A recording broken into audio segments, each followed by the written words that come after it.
The second part of Chapter 12 looks at eccentric loads on short masonry blocks. These are blocks made of stone or concrete in the shape of a rectangular prism.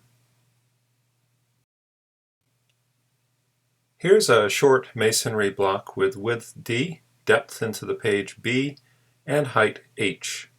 If we place a point load at the very center of the top of the block, where the x-axis and y-y neutral axes intersect, then we'll end up with a uniform compressive stress of P over A in the block.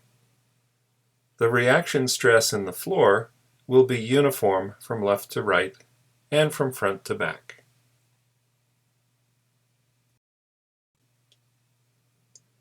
Now let's move the point load to the left. We still have the P over A stress term, which is also called the direct stress. Now we also have an eccentric load. From the last lecture, we know that eccentric loads produce bending stresses. Since the load is closer to the left edge of the block, the bending stress along the left edge is compressive, and the bending stress along the right edge is tensile. If we add the direct stress and the bending stress, we get a combined stress. Along the left edge, the combined stress is minus P over A, minus PEC over I. Along the right edge, the combined stress is minus P over A plus PEC over I. Real blocks of masonry are heavy, so we should also include the weight of the block. We'll assume the block has a uniform density throughout, so it's equivalent to a point load acting at the centroid of the top face of the block. We'll use capital W for weight. Now, if we add up the stresses due to the weight, the direct stress of the point load, and the bending stress of the point load, we'll end up with three terms in our stress equation.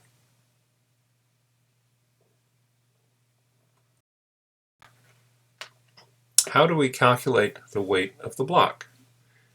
If the problem is in US customary units, then we can look up the specific weight in Appendix B. Specific weight is a materials property defined as weight per unit volume. So the units will be pounds per cubic foot, or pounds per cubic inch. Therefore, weight equals specific weight times volume. The volume of a rectangular prism is width times depth times height. If the problem is in SI units, then we can look up the density in Appendix B. Density is defined as mass per unit volume, so the units will be kilograms per cubic meter, or grams per cubic centimeter. We know that weight is mass times gravity from Newton's first law, so we multiply density times gravity times volume to get the weight of the block.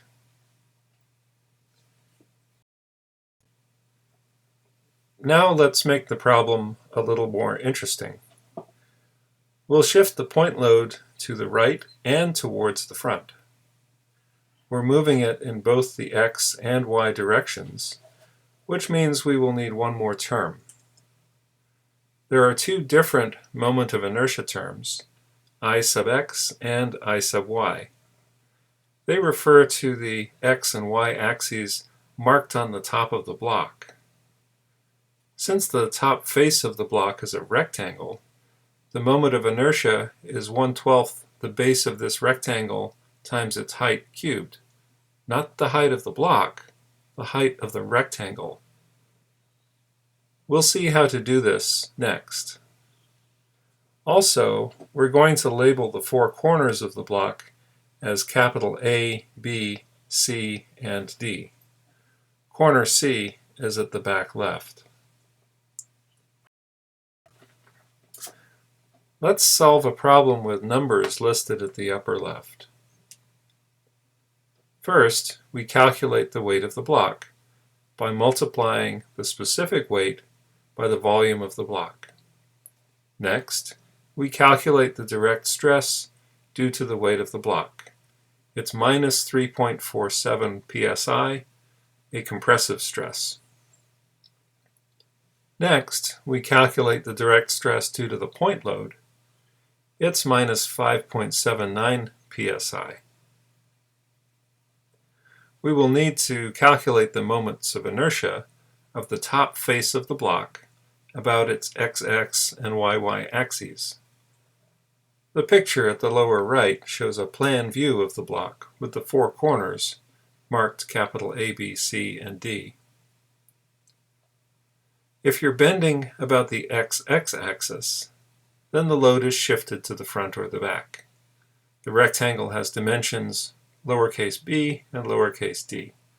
Take the base of the rectangle d, multiply by the height b cubed, and divide by 12.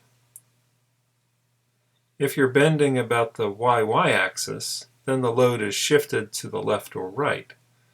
For this calculation, the base of the rectangle is b, and the height of the rectangle is d. Now we are ready to calculate the bending stresses due to the eccentric loading. These equations have plus or minus signs because the value depends on which edge is involved. The left to right eccentricity gives us a stress of plus or minus 8.68 psi. Since the point load is to the right of the y-y axis, it's minus 8.68 psi along the right edge and plus 8.68 psi along the left edge. The front to back eccentricity gives us a stress of plus or minus 3.68 psi. Since the point load is in front of the x-x axis, it's minus 3.68 psi along the front edge and plus 3.68 psi along the back edge. The last step is simple addition. Set up a table with the values and then add them up to find the combined stress. We see that there's a tensile stress in one corner and compressive stresses in the other three corners. If this block were set in mortar, then the tensile stress at one corner could cause the mortar to crack, because mortar is very strong in compression and very weak in tension.